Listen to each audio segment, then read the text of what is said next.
투표 전에 의 총장에서는 특별하게 이의 제기를 하거나 본인은 나는 절대로 이거 가결한다, 찬성하겠다, 뭐 이렇게 하는 분은 없었단 말이죠.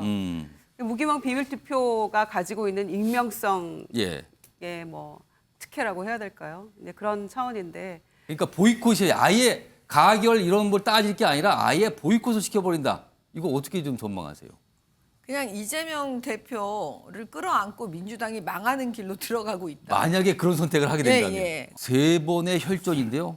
제목이 세 번의 혈전으로 나왔어요. 그럼 어떤 게 있는지 보겠습니다. 지금 1, 2, 3 숫자가 적혀 있어요. 일단 첫 번째가 당원 80조 적용 문제. 그러니까 이재명 대표 지금 이 성남 FC 그리고 대장동 관련 의혹으로 기소가 곧 될 거다는 얘기가 나와요. 뭐 날짜가 구체적으로 9일 정도 되지 않을까 이런 보도까지 나오는 상황인데 기소가 됐을 경우 직무 정지 이와 관련된 게 당원이거든요. 직무 정지가 될까? 이게 첫 번째 전선인데 여기서 이견이 있는 거 아닌가? 두 번째 전선은요. 여기 보시면요. 만약에 검찰이 구속영장을 다시 한번 청구한다면, 그러니까 다른 건으로 청구한다면 그러면 체포동의안이 또 한 번 오게 되거든요. 그러면 그때는 민주당에서 어떻게 할 것이냐? 부결이냐? 가결이냐? 아니면 당론으로 아예 부결을 정할 것이냐? 뭐 이런 문제가 있어요. 그리고 세 번째는 바로 이겁니다. 당원 55조. 그러니까 원내대표를 뽑아야 됩니다. 원래대로라면 5월에 뽑아야 되는데 뭐 국민의힘과 보조를 맞추기 위해서 뭐 4월로 땡길 수가 있다는데 여기는요. 원내대표라는 자리는 당에서 어떻게 보면 2인자 자리거든요. 굉장히 중요한 자리입니다. 여기를 놓고 또 당내에서 어떤 내용과 갈등이 있는 거 아니냐. 이렇게 세 가지 전선이 지금 형성된 상황인데요. 이 얘기 좀 먼저 해보겠습니다. 이 얘기는요. 아마 외부에 계시니까 윤기찬 변호사께 요 첫 번째.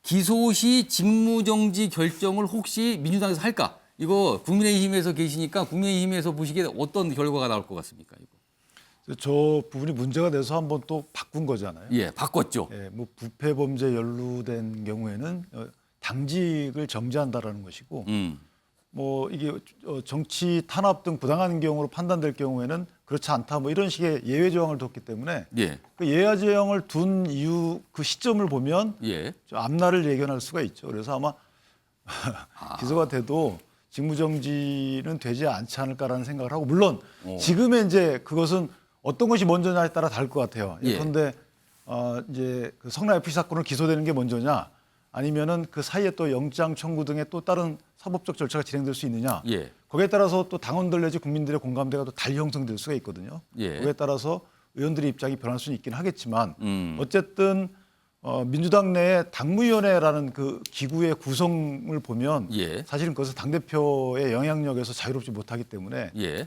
직무정지 사태가 일어날 가능성은 상당히 적다 이렇게 판단합니다. 일단 이것도 뭐 기다리다 봐야 돼요. 지금 뭐 언론 보도에 따르면은 이 친명 비명 약간 다른 몫을 내고 있다 이런 보도도 있는데요. 그거는 아직 뭔가 확정이 되지 않은 상태, 약간 가정을 둔 상황이거든요. 지켜봐야 되는 문제고요. 아까 방금 전에 확인했던 세 가지 전선 다시 한번 불러오겠습니다. 두 번째 전선이 있습니다. 만약에 검찰이 구속영장을 다시 한번 청구하게 되면 체포동의안이 국회로 다시 오게 됩니다. 이때 과연 민주당은 어떤 모습일까입니다. 뭐 당론으로 부결 정할까? 아니면 아예 투표를 보이콧할까? 투표를 보이콧한다. 자, 이와 관련해서요. 민주당 내부에서 나온 목소리가 있거든요. 들어보시죠. 그동안은 이분들이 침묵하고 있었기 때문에 다음번에 다시 이런 시도를 할 때에는 차단될 가능성이 매우 높다. 예를 들면은 저희가 투표하지 않는 보이콧하는 방식도 있죠. 의결 정족수를 채우지 않아서 투표를 하지 않는 방식들, 과반 출석, 과반 찬성인데 저희가 다 투표하지 않는 방식을 취하면 되죠. 원천 차단도 가능합니다. 예, 그런 식으로 이제 부결시키는 것이죠. 투표가 그 정족수를 넘지 못하는 방식으로. 지금 뭐 일부 의원께서는 당원 투표를 해야 된다, 아니면 2차 체포동의안 관련해서는 뭐 정족수를 채우지 너무 못하게 시켜야 된다. 예, 제가 보기에는 뭐 개별 주장에 대해서 너무 저희가 거기에 대해서 기담을 드릴 때는 아니라 생각합니다. 뭐 다양한 생각이야 있을 수 있는 민주정당 아닙니까? 그러면 또 그렇게 될 가능성이 있을까요? 체포동의안이 또 넘어오면? 그렇게 되면 그거야말로 걷잡을 수 없는 일들이 벌어지기 때문에 자유사로 하면? 자유사라는 것은 당론 속에서 함께 조화를 이루는 자유사지 네. 뭐 당론과 전혀 무관한 자유의사일 수 없잖아요. 예, 그렇죠. 예, 그렇기 때문에 지금부터 공개적이고 투명하게 허심탄회하게 한번 논의해서. 논의가 필요하다. 김남국 의원 같은 경우는 뭐 표결 하루 이틀 전부터 계속 조직적인 전화가 또 가결, 부결, 무효 이런 얘기가 나왔다라고 얘기를 하던데요. 글쎄요, 조직적이라는 것도 네. 제가 보기엔 뭐 한두 사람이 기획해가지고 조직적으로 움직여서 이제 이렇게 그런 증자도 없고요. 증거가 없다. 3, 4, 5 모여서 자기들끼리 얘기한 건 있었겠죠. 저도 전화를 받았습니다. 저는 전화 왜냐면 받으셨어요? 예, 저한테는 전화가 와서 아니 그 반대하다가 그렇게 말씀하면 좀 어떡하냐 하면서 저 무효표라도 좀 해주셔야 되는 거 아니냐. 그렇지만 저는 그 얘기 들었다고 해서 제가 뭐 그 말 따라서 무효하겠습니까? 자, 민주당 내에서 이탈표가 조직적이냐 아니냐 뭐 이런 거 지금 계속 옥신각신하고 있고요. 뭔가 좀 확인되는 측면도 있긴 하네요. 보면요. 자, 김유정 전 의원님. 그러니까 지금 다음에 만약에 체포 동의안이 한 번 더 온다면 어떻게 할 것인가 이거에 대한 얘기인데요.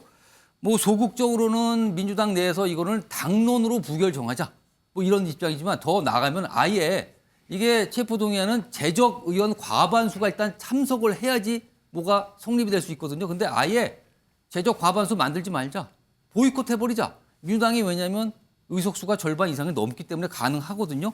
자, 이럴 가능성. 아예 미달로 해서 사실상 부결시키자는 건데 이 가능성 어떻게 보십니까? 저희가 이제 실명으로 법안에 대해서 투표를 할 때도 당론으로 정한 거에도 반대하거나 기권하는 분도 계세요. 예. 근데 본인이 소신 투표하는 거죠. 예. 근데 이번에도 사실은 그 투표 전에 의총장에서는 특별하게 이의 제기를 하거나 본인은 나는 절대로 이거 가결한다, 찬성하겠다, 뭐 이렇게 하는 분은 없었단 말이죠. 무기명 비밀 투표가 가지고 있는 익명성, 뭐 특혜라고 해야 될까요? 이제 그런 차원인데 당론으로 한다 한들 굳이 나는 죽어도 뭐 부결에 반대다 이렇게 하는 의원이 있다면 또 찬성표가 나오겠죠. 그렇겠죠. 그런 점에서 당론으로 굳이 이걸 정하는 게 그게 무슨 의미가 있을까 그런 생각이 들고요. 왜냐하면은 의총장에서 대체로 우리가 의지를 모았다고 생각했는데도 기권표나 무효표나 뭐 지금 표 나온 결과를 보면은 기가 막힐 일이거든요. 그러니까 당론 투표의 경우는 별다른 효과가 없다 이 말씀인데요. 네, 그렇다면 아예 큰 의미 재적 없다. 과반을 맞추지 않는 방법. 그러니까 보이콧하는 거예요. 이거는요. 투표 자체를. 그거는 할지 안 할지 모르겠습니다만은 저는 예. 그렇게 가서는 안 된다고 생각합니다. 아. 예, 왜냐하면은 우리가 다 내년 총선 위해서 지금 잘하자 이런 취지잖아요. 예. 그런데 무당층이 갈수록 늘어나고 있고 중도층이 늘어나가고 있고 이런 이유가 뭐겠습니까? 우리가 선거 때는 다 중도층의 표심 공략, 또 무당층을 어떻게 우리 편으로 끌어들일 것인가, 어떻게 국민을 설득할 것인가에 주안점을 주고 선거를 하는 것인데 아예 원천 봉쇄에서 안 들어간다라고 하면 정말 저희가 할 말이 없거든요, 그거는. 그러나 들어가서 이번에 이제 다양한 의견들이 있다는 거를 알았기 때문에 다음번에 검찰이 제발 불구속 기소하기를 저는 희망합니다만 또다시 체포동의안이 온다고 하면 그때까지 이재명 대표가 말씀한 대로 소통하고 설득하면서 함께 힘을 모아서 다시 한번 온다면 부결을 시키는 게 맞지. 애초에 원천 봉쇄하는 이런 방안은 하나의 아이디어 차원에서 낼 수도 있겠습니다만은 그렇게 가서는 안 된다는 게 제 생각입니다. 그러니까 김유정 전 의원께서는 이거는 지금 여러 가지 감안하면 역풍 불 수도 있다 이런 걱정을 하시면서 하신 말씀 같은데 정미경 후보께서는 민주당이 그런 선택, 그러니까 보이콧이 아예 가결 이런 걸 따질 게 아니라 아예 보이콧을 시켜버린다. 이거 어떻게 좀 전망하세요? 그냥 이재명 대표를 끌어안고 민주당이 망하는 길로 들어가고 있다. 만약에 그런 선택을 하게 된다면. 왜냐하면 국민들께서 진짜 이해가 안 되실 것 같아요. 한 사람의 그 혐의자를 위해서 어떻게 이렇게 당이 일야당이 저렇게까지 행동을 하나. 이게 납득이 전혀 안 되시거든요. 그러면 정당으로서의 저는 기본적인 게 망가진다고 생각을 해요. 만약의 경우에요. 이재명 대표가 범죄 혐의가 전혀 드러나지 않고 있다가 모르고 당대표를 시켰는데 혐의가 드러났어요. 그러면 적어도 뭐 이렇게 방탄하고 하는 거를 어느 정도는 좀 이해해 줄 수 있을 것 같아요. 근데 처음부터 사법 리스크가 있는 거 다 알았잖아요. 근데 그 리스크가 있는 사람을 당대표로 만들어가지고 지금 이렇게 하는 거를 어느 국민이 납득할 수가 있겠습니까? 제가 볼 때는 그냥 무덤을 파고 있는데 본인들 스스로 예. 그거를 전혀 모르고 있는 건지 알면서 저러는 건지 알 수가 없습니다. 자, 그러면요. 마지막 전선, 세 번째 전선이 원내대표 이제 선거가 있거든요. 근데 뭐 시기는 아직 모르겠습니다. 4월인지 5월인지 모르지만 이 원내대표 이 경선이 주목받는 게 김종욱 전 행정관. 네. 만약에 이재명 대표가 이제 문제가 발생해서 이제 당 대표 수행이 어렵거나, 그러니까 이른바 거리가 됐을 경우에 그 자리를 그 역할을 원내대표가 대행하게 되거든요. 그래서 지금 주목을 받는 자리가 원내대표. 아까 제가 어떻게 보면 실질적인 2인자이냐 이런 건데 그 대행을 맡게 되는 원내대표 자리를 놓고 또 친명 비명 굉장히 격한 대립과 경쟁을 벌일 가능성 이거 어떻게 좀 판단하십니까? 제가 볼 때도 그러면 또 국민들한테 비판받겠죠. 이 부분 관련해서는. 일단 기본적으로 두 가지 측면인 것 같아요. 그러니까 예.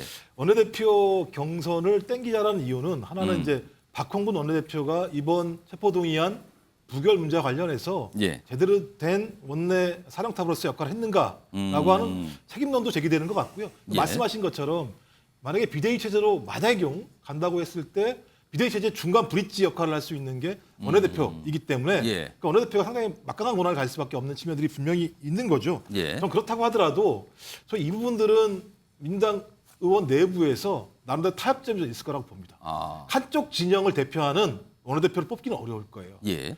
전 적어도 중립적인 인물을 선택할 거라고 생각이 듭니다.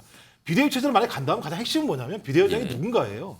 그리고 비대위원장을 중심으로 해서 자기 세력본들을 만들 수 있을 만한 사람들이 당내 중심이 될 것인가 말 것인가의 문제이기 때문에 예. 저는 원내대표 선거의 중요성보다는 어떤 비대위원장을 중심으로 당이 재편될 것이라는 문제가 더 중요한 화두가 될 거라는 생각이 들고요.